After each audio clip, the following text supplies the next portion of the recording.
பெரிய திருமொழியில் இருக்கக்கூடிய 6ஆம் பதிகம், முதல் பத்தில் இருக்கக்கூடிய 6ஆம் பதிகம், அதாவது 1-6, முதல் 10 6ஆம் திருமொழி.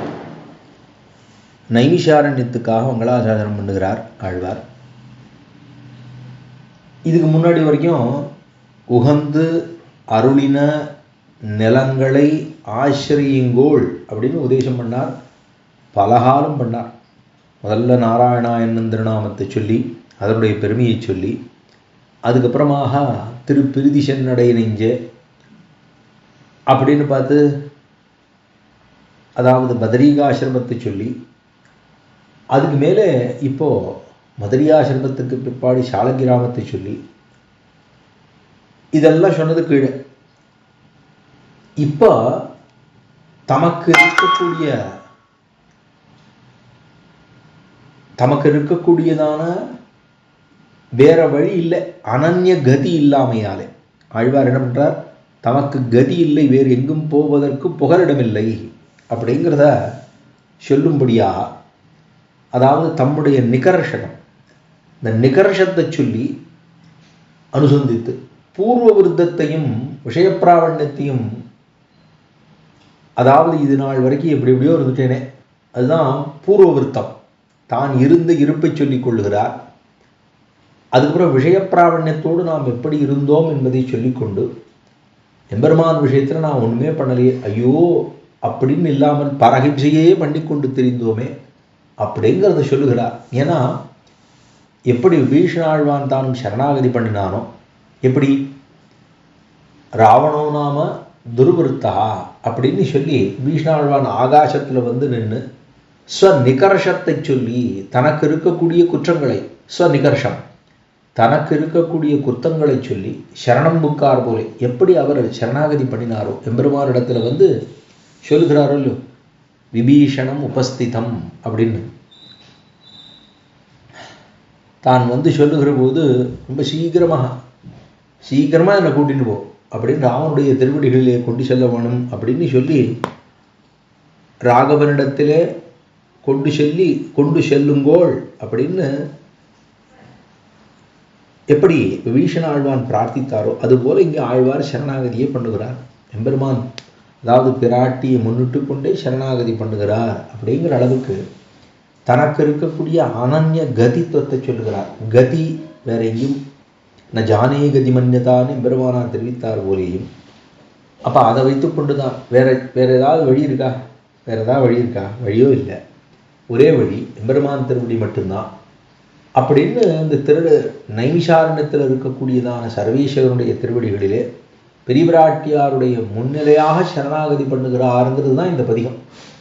இப்போ அதாவது தேனுடை கமல திருவினுக்கு அரசேன்னு சொல்கிறாரு இல்லையோ, தேனுடை கமல திருவினுக்கு அரசே அப்படின்னு திருவை பற்றி கொண்டு தானும் சரணாகதி போகிறார். இந்த அதில் தான், ஏன்னா இதுவரைக்கும் ஆழ்வார் 5 திருமொழிகளாலே சொன்னது மந்திரத்தையும் மந்திரத்தினுடைய அர்த்தங்களை லபித்தார். இப்போ மந்திர விவரணம், மந்திரத்துக்கு திருமந்திரத்துக்கு விவரணம் என்ன அப்படின்னா துவயம்.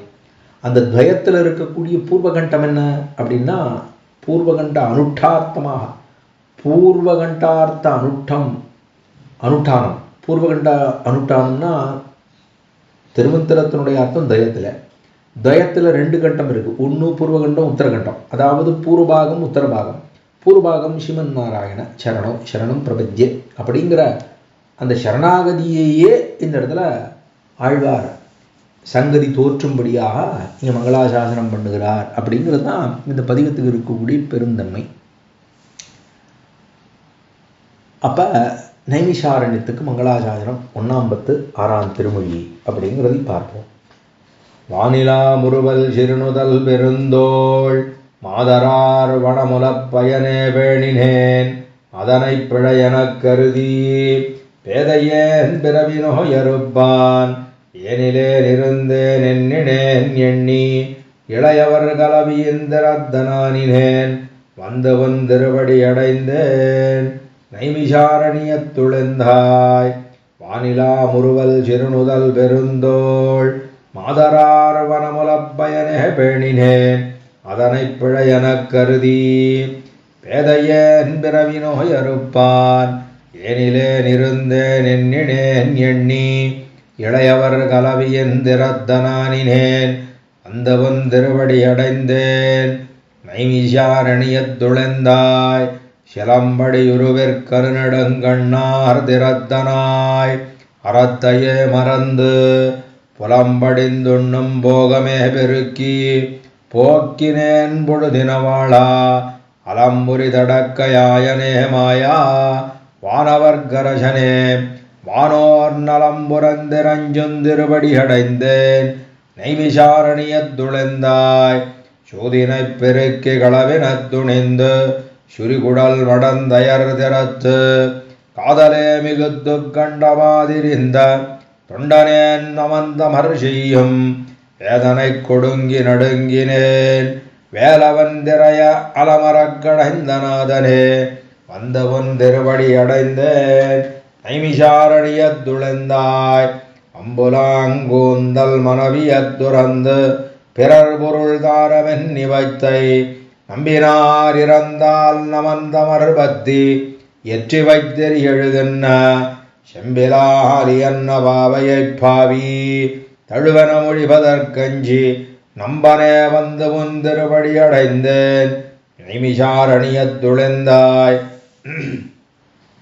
இடும்பயால் அடற்புண்டு இடுமினோத்துற்றென்னு இறந்தவர்கில்லையே என்ன நெடுஞ்சொலால் மறுத்த நீசனேன் நந்தோ நினைக்கிலேன் வினைப்பயந்தன்னை கடுஞ்சொலார் கடியார் காலனார் தமரால் படுவதோர் கொடுமிரைக் கஞ்சி நடுங்கினான் வந்து உன் திருவடி அடைந்தேன் நைமிஷாரணியத் துளந்தாய் கோடிய மனத்தால் சினத்தொழில் புரிந்து திரிந்து நாயினத் தொடுந்திழைத்திட்டு ஓடியும் முழன்னும் உயிர்களே கொன்னேன் உணர்விலேன் ஆதலால் அமனார் பாடிய பெரிதும் பரிசழித்திட்டேன் பரமனே பார்க்கடல் கிடந்தாய் நாடினான் வந்து முன் திருவடி அடைந்தேன் நைமிஷாரணியத் துளந்தாய் நெஞ்சினால் நினைந்தும் வாயினால் மொழிந்தும் நீதியல்லாதன செய்தும்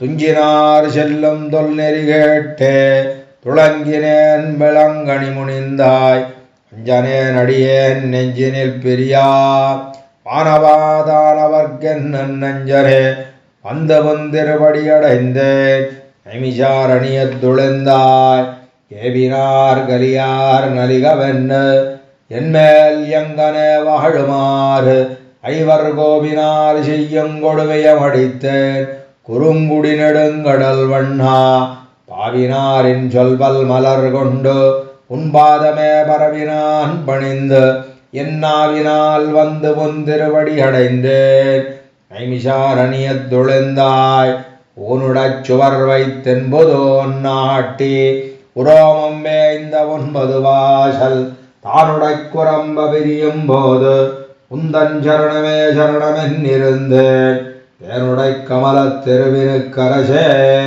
திரைகொள் மானடுங்கடல் கிடந்தாய் நான் உடைத்தவத்தால் திருபடி அடைந்தேன் நைமிஷாரணியத் துளந்தாய் ஏதம் வந்தனுகா வண்ணம் நாம் எண்ணி எழுமினோ தொழுதுமென்ன இமையோர் நாதன் வந்திரஞ்சம் நைமிஷாரணியத் தொந்தையச் சிந்தையுள் வைத்து காதலே மிகுத்த கலியன் வாயொலிசை மாலதங்கத்து வல்லார்கள் போதநீர் வையகமாண்டு வெண்குடைக்கு உம்பருமாகு வருதாவே ஏதம் வந்தனுகா வண்ணம் நாம் எண்ணி எழுமினோ தொழுதுமென்ன இமையோர் நாதன் மந்திரஞ்சம் நைமிஷாரணியத் தெந்தையச் சிந்தையுள் வைத்து காதலே மிகுத்த கலியன் வாயொலிசை மாலதாங்கத்து வல்லார்கள் போதநீர் வையகமாண்ட வெண்குடைக்கு உம்பருமாகுவர்தாமே.